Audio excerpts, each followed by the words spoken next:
पंजाब के मुतादिद शहरों में आंधी तूफान, खातून बच्चों समेत 4 अफराद जाँ बहक, दर्जनों जख्मी। शेखुपुरा में आसमानी बिजली गिरने से 45 साल किसान जाँ बहक। गुजरावाला में आंधी की बाइस मुख्तलिफ हादसात में 2 बच्चों समेत 3 अफराद जाँ बहक, 3 जख्मी।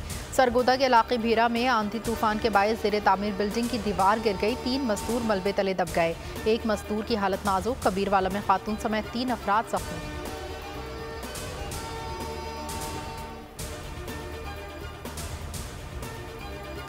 बलूचिस्तान के हल्का PB9 कोहलू के 4 पोलिंग स्टेशन में पोलिंग 26 जून को होगी। पोलिंग अमनो अमान की सूरत हाल के बाइस नहीं हो सकी थी। पीपल्स पार्टी के नसीबुल्ला मरी ने मुस्लिम लीग नून के नवाब चंगेज़ मरी की कामयाबी की सुप्रीम कोर्ट में चैलेंज किया था।